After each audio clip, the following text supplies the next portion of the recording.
तो स्टूडेंट्स, इसके आगे हम देखते हैं कि हम क्या देख रहे थे। स्वार्थी दानव यह पाठ देख रहे थे। स्वार्थी दानव यह पाठ में हमने देखा कि दानव ने किस तरीके से बगीचे में खेलने वाले बच्चों को भगा दिया था। फिर भगाने के बाद वहाँ पर बहुत ही शांति रहती थी, फूल भी नहीं खिलते थे, बर्फ़ की एक जैसी वहाँ पर चादर बन गई थी और वहाँ पर कोई भी आता नहीं था, क्योंकि वहाँ पर प्रवेश निषेध यह लगा दिया गया था। लेकिन एक दिन क्या हुआ, सवेरे सवेरे दानव ने देखा कि एक दीवार के गड्ढे से छोटे छोटे बच्चे वहाँ पर आ रहे हैं और पेड़ भी उनसे प्रफुल्लित होकर वहाँ पर आनंदित हो गए हैं। तभी उसने देखा कि एक छोटा सा बच्चा भी वहाँ पर है, जो बिल्कुल ही छोटा है, जो ऊपर चढ़ ही नहीं सकता था। यह देखकर दानव का भी हृदय पसीज गया। यह देखकर दानव का भी हृदय पसीज गया, मतलब दानव भी थोड़ा दयालु हो गया। मैं भी कितना स्वार्थी हूँ, उसने कहा। अब मुझे मालूम हुआ मेरे बाग में वसंत क्यों निर्वासित हो गया। तो उसने कहा कि अभी उसने जो किया उसे समझ में आया कि उसने कितनी स्वार्थी वृत्ति से बच्चों को वहाँ से भगा दिया था, और उसे लगा कि कितना मैं स्वार्थी हूँ। और अब उसे समझ में आया था कि उसके बाग में, बगीचे में वसंत ऋतु क्यों ना आया था। मैं उस नन्हे बच्चे को पेड़ की सबसे ऊपर की शाखा पर बिठा दूंगा, इस दीवार को तुड़वा दूंगा। तभी उसने सोचा कि मैं उस बच्चे को ऊपर शाखा पर बिठा दूंगा और इस दीवार को भी तुड़वा दूंगा। इस दीवार मतलब वो जो दीवार जिसे दानव ने बनाया था, ताकि वहाँ से बच्चे न आ सके, और चिरकाल के लिए मेरा यह बाग बच्चों को खेलने के काम में आएगा। उसे अपने पूर्व कृत्यों पर बहुत ही पछतावा हुआ। मतलब उसे दुख हुआ जो भी उसने किया उसके बारे में। नीचे उतरकर आहिस्ते से दरवाज़ा खोलकर वह बगीचे में पहुंचा, किंतु देखते ही बच्चे डर के मारे भाग गए। तो वो कहाँ से देख रहा था? किले की एक खिड़की से देख रहा था। लेकिन जब वो नीचे आया तब उसे देखकर वहाँ से बच्चे उसे डर के मारे भाग गए। बगीचे में फिर शीत ने अधिकार जमा ली, पर वह छोटा बच्चा वही खड़ा रहा। अब बगीचे ने जैसे ही वो नीचे आया तब वैसे ही वहाँ से बच्चे भाग गए, लेकिन वहाँ पर एक छोटा बच्चा वहीं पर खड़ा रहा। उसकी आंखों में आंसू भरे हुए थे। वह दानव को नहीं देख पाया। दबे पांव उसके पास पहुंचकर दानव ने उसे उठाकर वृक्ष में बिठा दिया। तो वो जो छोटा बच्चा है, वो छोटा बच्चा उसे दानव को देख नहीं पा रहा था। तो वो दबे पांव दानव उसके पास आया और उस छोटे बच्चे को उठाकर वृक्ष पर बिठा दिया। वृक्ष फूल पत्तों से लहलहा उठा। पक्षी आकर उस पर गान करने लगे। उस बच्चे ने अपने दोनों नन्हे नन्हे हाथ बढ़ाकर दानव के गले में डाल दिए और उसे चूम लिया। तो वो बच्चे ने क्या किया, जैसे ही उस दानव ने उसे उस पेड़ पर बिठा दिया, तो उसने अपने नन्हे नन्हे हाथों से अब हाथ बढ़ाकर दानव के गले में डाल दिए और उसे चूम लिया। दूसरे बच्चे भी यह देखकर कि दानव अब वह दुष्ट दानव नहीं रहा है, दौड़कर बगीचे में आ गए। तो दूसरे बच्चे भी उसे देखकर क्या हो गया, पिघल गए कि अभी दानव जो है वो वैसे नहीं रहे, वो अच्छे बन गए हैं, इसलिए वो वहाँ पर आ गए। उन बच्चों के साथ ही वसंत लौट आया, और जैसे ही बगीचे में बच्चे आए वैसे ही वहाँ पर हरियाली आई। बच्चों को अब यह बाग तुम्हारा है, खूब खेलो कूदो। उसने बगीचे की दीवार तुड़वा डाली, और जब दोपहर को लोग बाजार जा रहे थे तो उन्होंने देखा दानव बच्चों के साथ उस अनुपम बाग में खेल रहा है। तो वो अभी क्या हो रहा था, दानव में बदलाव आ गया था। अभी दानव बच्चों को भगा नहीं रहा था। अभी दानव क्या बोल रहा था कि आओ बच्चों, इस बगीचे में तुम खेलो। और खुद भी उनके साथ खेलता था।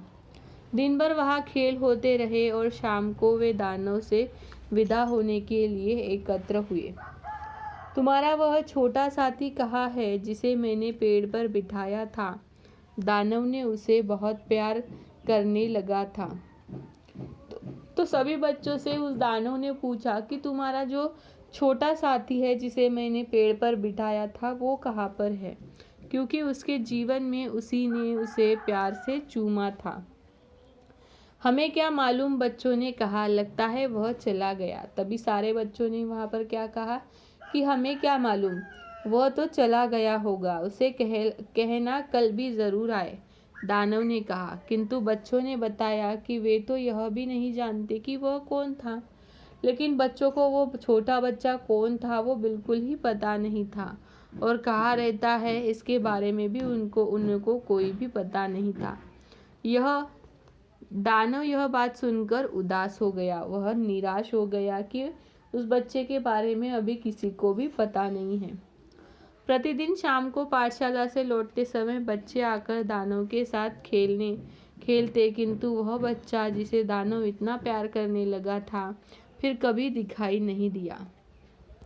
सभी बच्चे आते थे, लेकिन वो छोटा बच्चा जिसने दानव को गले से लगाया, जिसने दानव को प्यार करना सिखाया, वह बच्चा उसे कभी नहीं दिखा।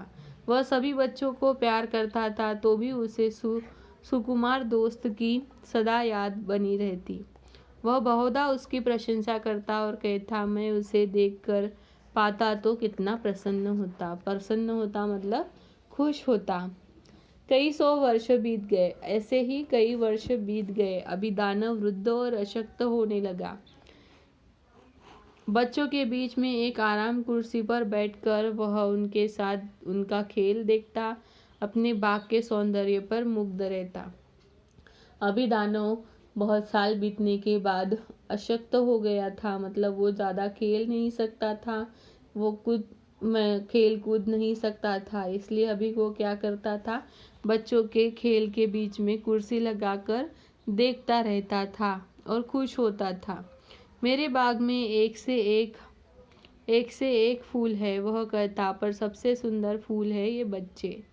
वो कहता कि मेरे बाग में तो एक से एक फूल है, लेकिन सबसे सुंदर जो फूल है वो है ये बच्चे। एक दिन शीतकाल के प्रातःकाल उसने बाहर की ओर देखा।